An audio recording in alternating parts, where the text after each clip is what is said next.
Seigneur, nous sommes là encore. Saint-Esprit, nous sommes là encore. Nous sommes là. Nous sommes là encore pour t'adorer. Nous sommes là encore. Seigneur, nous sommes là encore. Saint-Esprit, nous sommes là encore. Alors, nous sommes là ce matin. Bien-aimés, sois la bienvenue dans la présence de Dieu. Alors, nous voulons parler ce matin sur un thème qui dit « Sois un bon soldat de Christ ». Dis avec moi « Sois un bon soldat de Christ ». Sois un bon soldat de Christ. Nous allons nous appuyer sur 2 Timothée 2, le verset 1 à 7. 2 Timothée 2, le verset 1 à 7. Pour introduire mon message ce matin, je vais commencer par cette histoire qui s'est passée quelque part dans une église. Comme nous sommes ici ce matin, voilà les brigands qui sont venus. Nous savons tous que les brigands, c'est les gens qui font le vol à main armée. Amen. Donc quand ils viennent là, ils peuvent tuer. Quand ils viennent là, ils vont prendre toutes les richesses. Ils vont partir en laissant des morts, en laissant le chaos. Maintenant, ils sont venus à l'église. Amen. C'est vrai, il y a l'argent dans l'église. Mais ils n'étaient pas venus voler l'argent. Ils sont venus avec un objectif. Tuer tous ceux qui aiment Jésus. Amen. Est-ce que tu aimes Jésus ce matin? Pour accepter de mourir pour lui. Les bandits sont là. Et ils disent que si tu aimes Jésus, on te tue. Alléluia. Ceux qui aiment Jésus dans cette assemblée, tout le monde est là. Tout le monde est dans la panique. Et les disciples sont en train de regarder le pasteur. Qu'est-ce que le pasteur va faire? C'est lui le maître. C'est lui le chef. Quelle est la direction qu'il va donner? Les bandits insistent. Ils sont sérieux. Ils disent que tous ceux qui aiment Jésus, passez ici, on va vous tuer. Ceux qui n'aiment pas Jésus, passez là-bas, on va vous épargner la vie. Alors, vous savez ce qui s'est passé? C'est le pasteur qui était le premier de passer de l'autre côté. Alléluia. C'est le pasteur qui a régné Jésus le premier. Il a dit non, je veux sauver ma vie. C'est comme ça qu'il est passé de l'autre côté. Voilà donc le début de notre message. Et ce matin, le Seigneur veut nous dire une chose. Sois un bon soldat de Christ. Donc, comment est-ce que tu vas faire devant cette situation que je venais de décrire? Ta vie est menacée et tu veux être un bon soldat. Toi et moi, qu'est-ce que nous allons faire devant cette situation? Régner Jésus ou pas? Le message va nous éclairer. Donc, premièrement, comment être un bon soldat? Comment être un bon soldat? Nous savons que le soldat est celui qui travaille dans l'armée. Amen. Mais en Jésus aussi, nous avons une armée. Amen. L'armée de Jésus. Donc, quand on parle de soldat, ça veut dire qu'il y a un chef. Amen. Et les soldats se soumettent au chef. Les soldats font ce que le chef veut. Le soldat doit plaire seulement au chef. Voilà ce que la responsabilité d'un soldat. C'est ton service qui est ta priorité. Quand on dit il faut aller combattre, tu ne vas pas donner d'excuses. Tu ne vas pas t'excuser.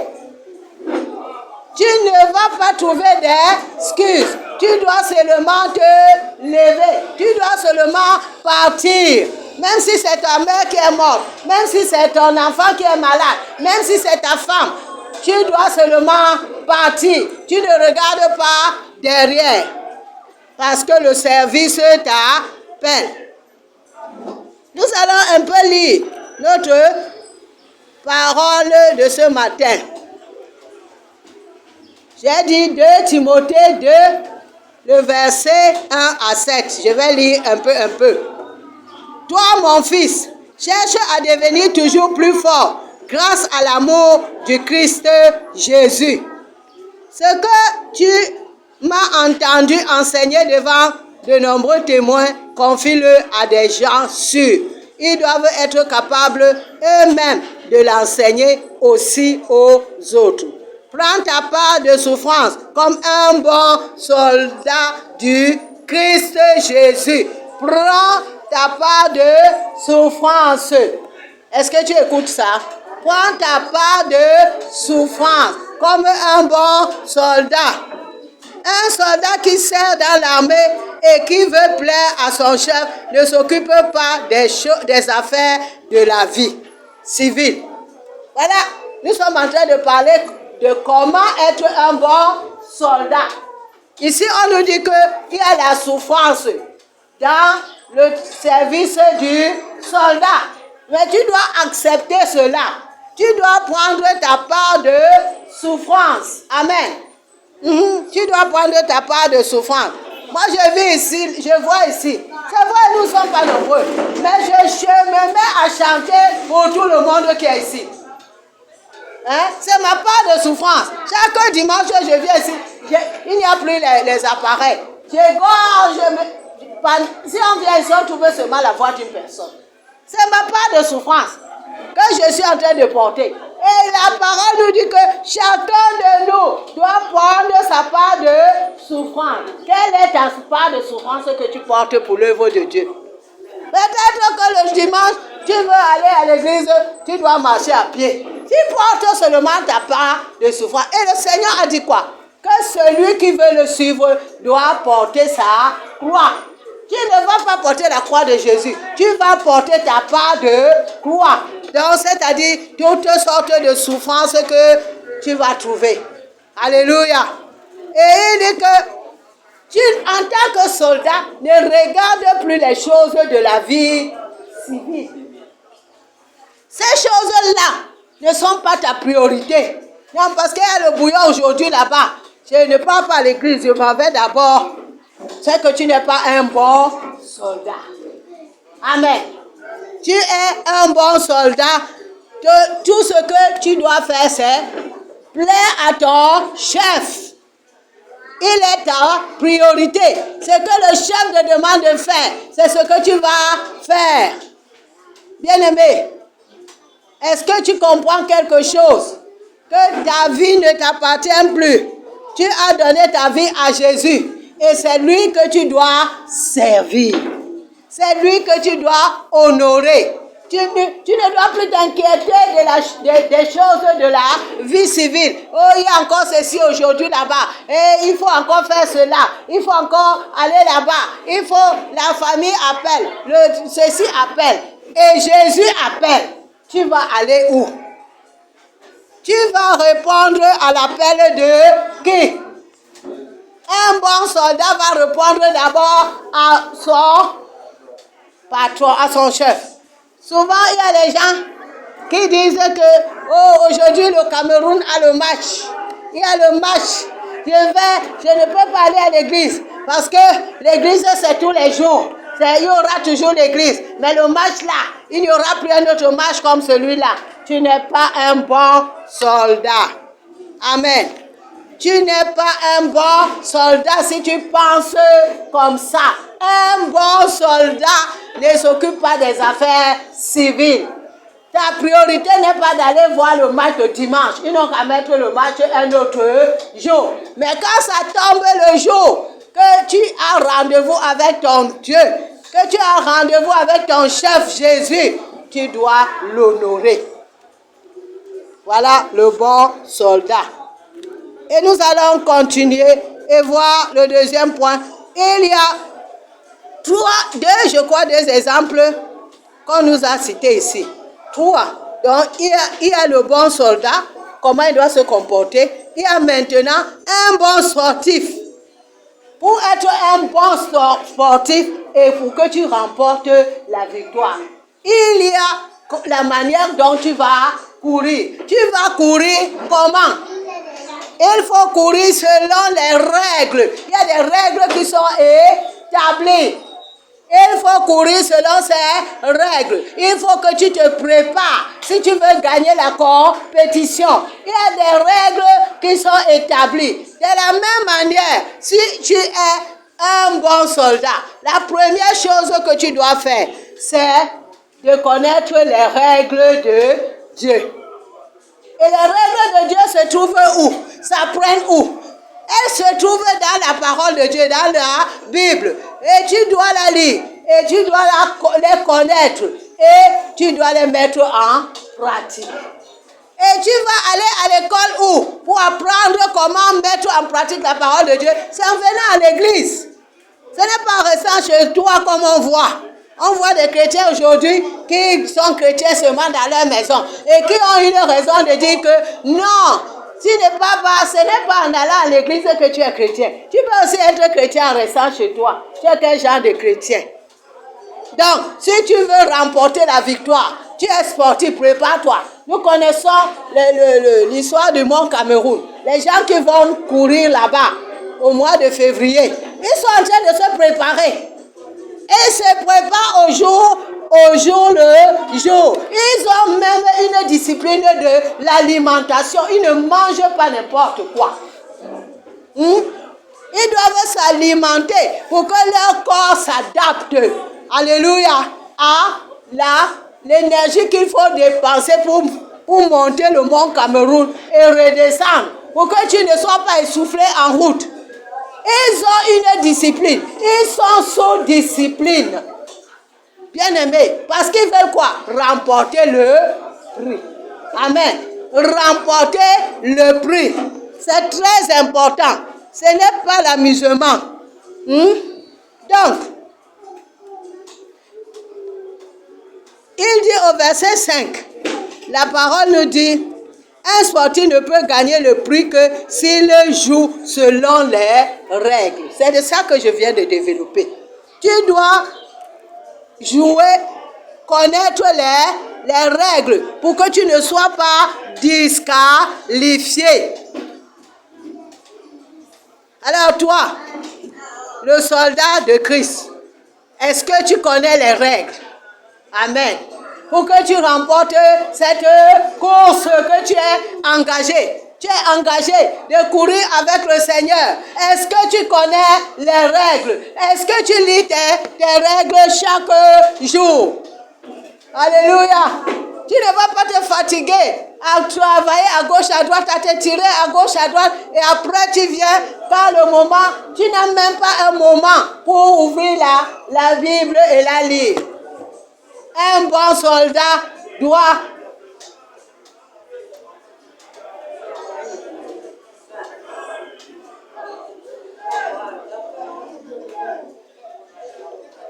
donc tu dois savoir que tu dois connaître les règles.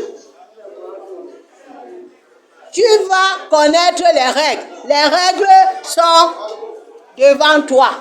Mets-les dans ton cœur.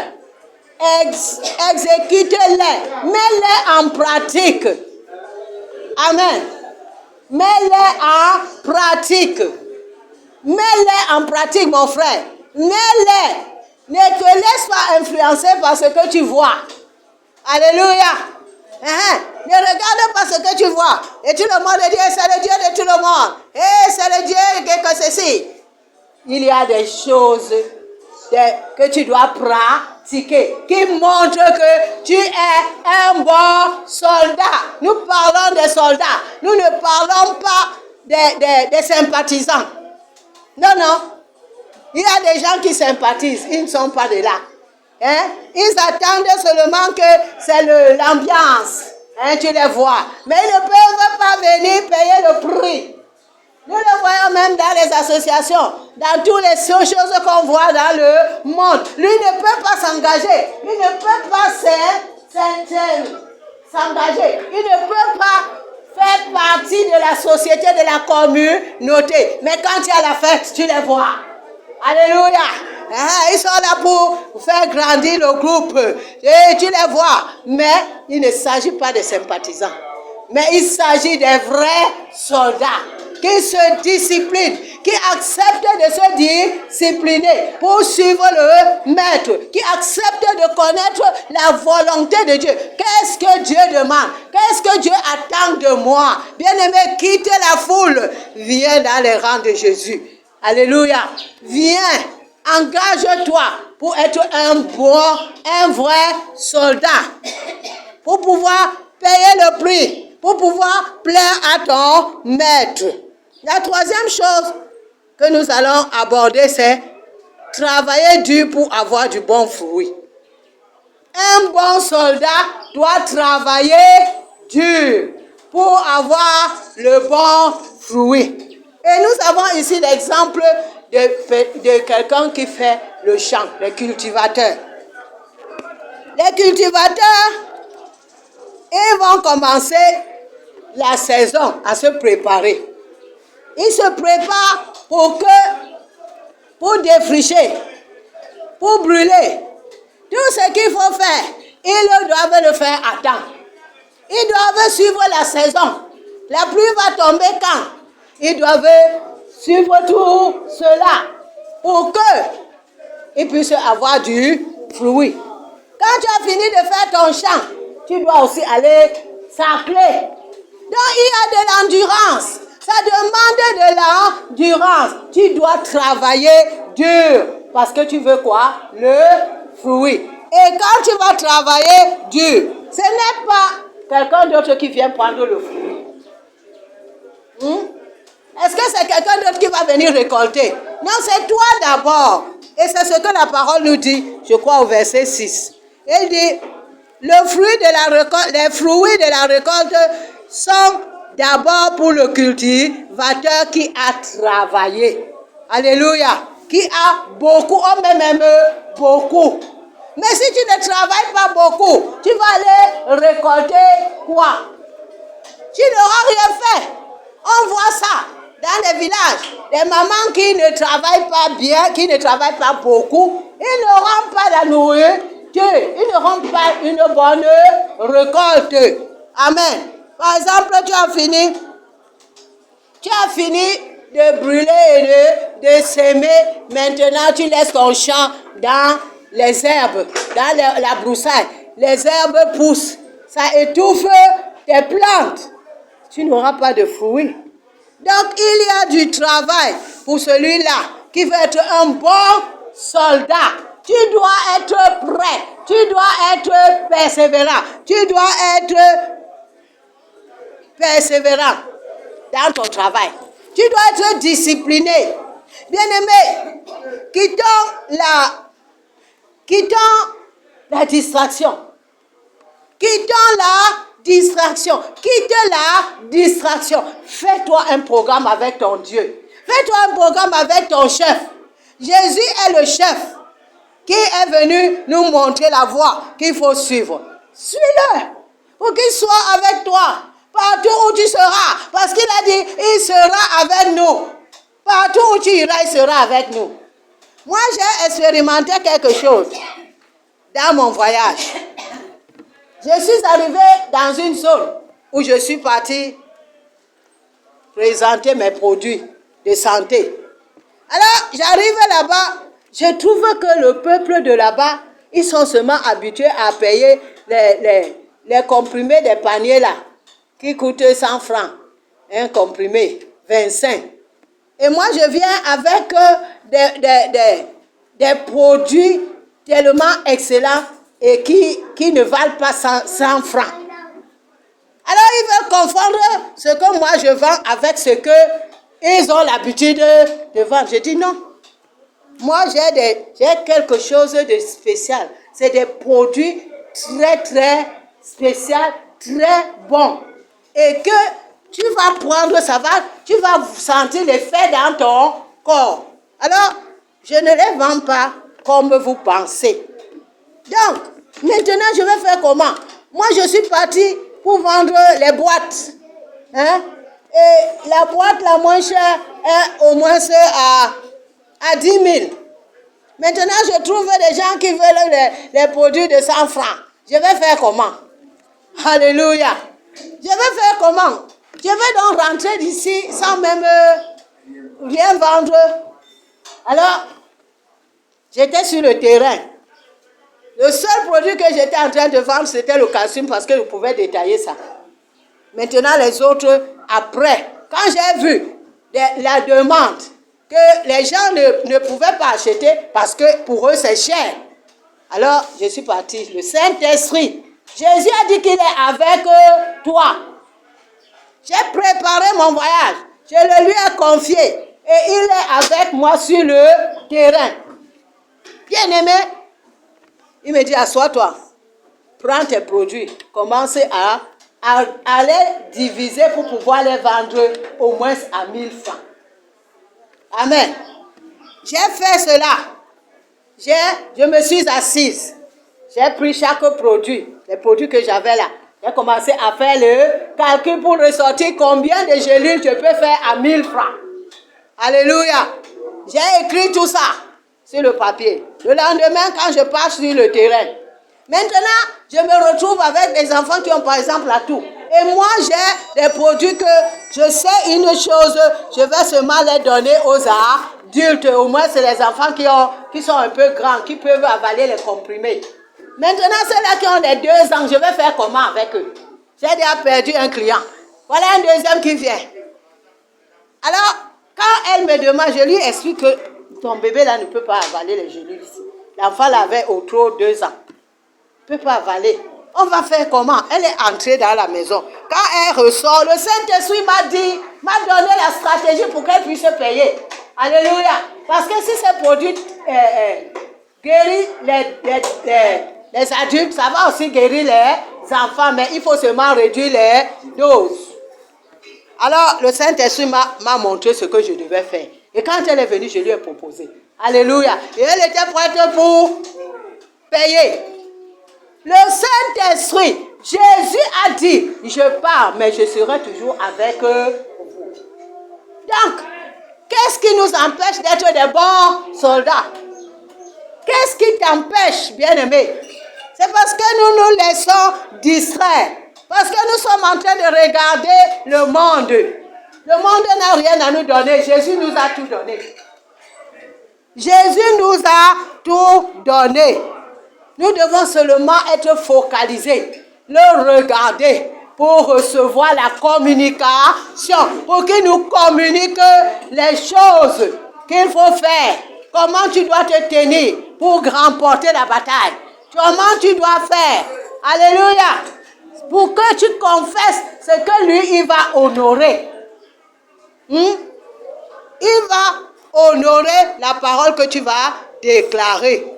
Et c'est comme ça que tu auras beaucoup de fruits.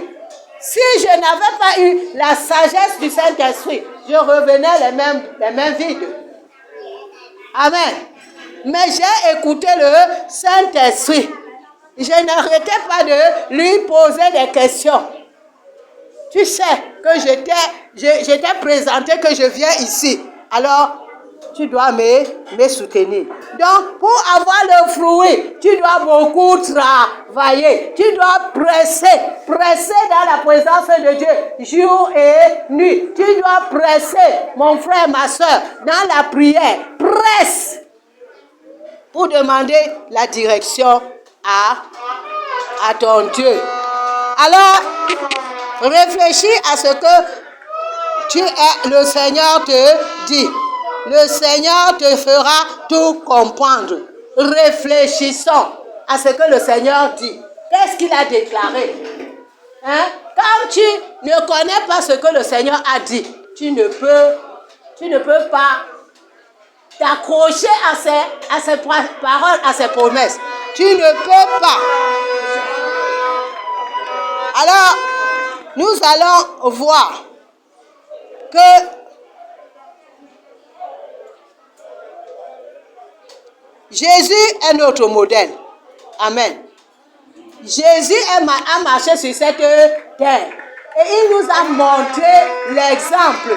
Il n'a pas renié son Père, même devant la mort. Quand il a vu que c'est le moment de la mort, il n'a pas renié le Père. Pourquoi est-ce que nous, en tant que ses disciples, en tant que ses suiveurs, en tant que ses soldats, nous le renions? Nous le renions pourquoi? Au début de notre histoire, nous avons vu que c'est le pasteur, le leader, qui a régné le maître. Alléluia. Il était le premier. Mais Jésus dit que celui qui le renie pour sauver sa vie de lui-même, il va trouver quoi? La mort. Amen. Et si tu acceptes la mort à cause de la bonne nouvelle, à cause de lui, qu'est-ce qui va se passer? Tu vas la retrouver. Donc c'est pourquoi, bien-aimé, toi et moi, en ce moment, en ces temps-ci, nous devons savoir quoi choisir. Nous devons savoir quoi confesser. On dit que la confession amène la position. Si tu confesses, tu auras la position.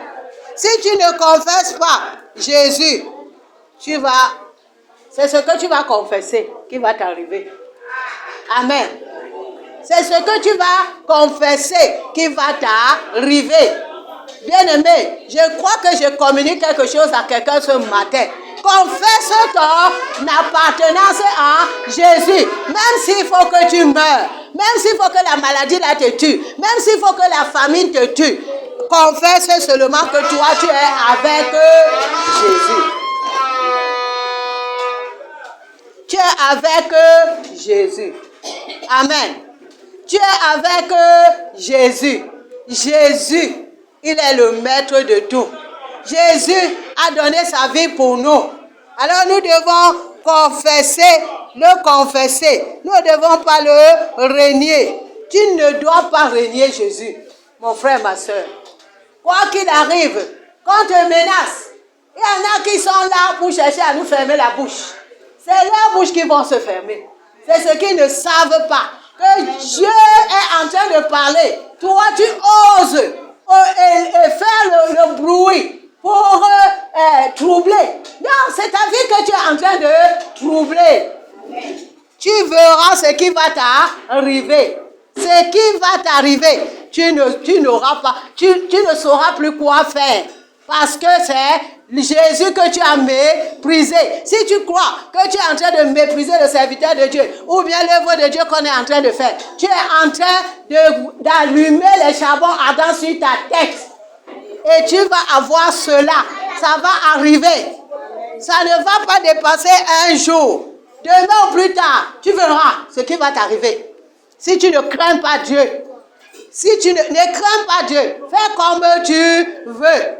Et empêche aussi aux autres qui veulent suivre, de suivre. Mais toi, qui as choisi d'être un soldat de Christ, sers ton Dieu, sois son serviteur, sois fidèle, fais ce que Dieu te demande et Dieu va te donner la récompense.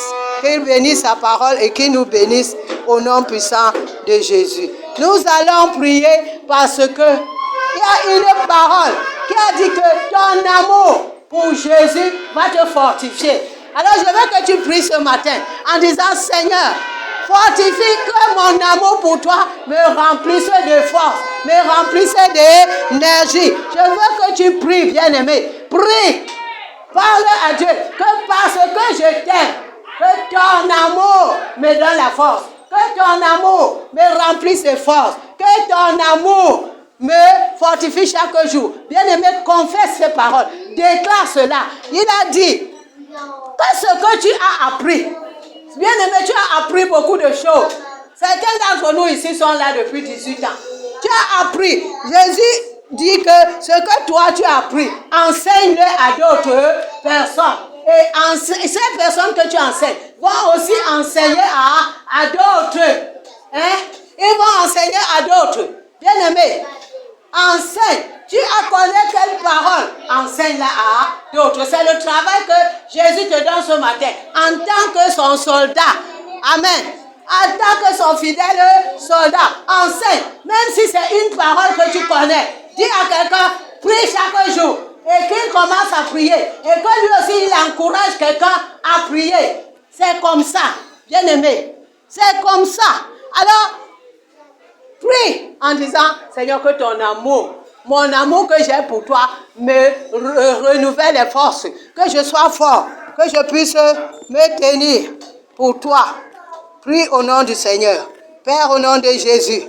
Dans le livre de 2 Timothée, le verset 1, nous avons écouté le conseil de Paul à Timothée, que ton amour augmente tes forces. Que ton amour pour Jésus augmente tes forces. Que notre amour pour toi, Seigneur, remplis-nous de force. Remplis-nous de force ce matin pour que nous soyons des soldats, des vrais soldats de Christ. Pour que nous soyons engagés dans cette marche. Merci Seigneur, parce que ta parole ne sort pas en vain. Ta parole est oui et amen. Et elle est sortie ce matin. Oh Dieu, tu as vu. Tu as vu nos efforts. Tu as vu tout ce que nous faisons pour ta gloire. Et comment nous sommes persécutés. Toi-même ferme la bouche de ceux qui veulent fermer la bouche de tes serviteurs. Toi-même ferme la bouche maintenant. Seigneur, donne-leur ce qui va les troubler, afin qu'ils comprennent que c'est toi qui es le Seigneur, que c'est toi qui as créé le ciel et la terre. Seigneur, que ta puissance descende et que tu fermes la bouche de tous ceux qui veulent fermer ta bouche, de tous ceux qui te méprisent. Que voient que tu es Dieu et que tu agis. Que la gloire soit à toi, au nom puissant de Jésus. Amen.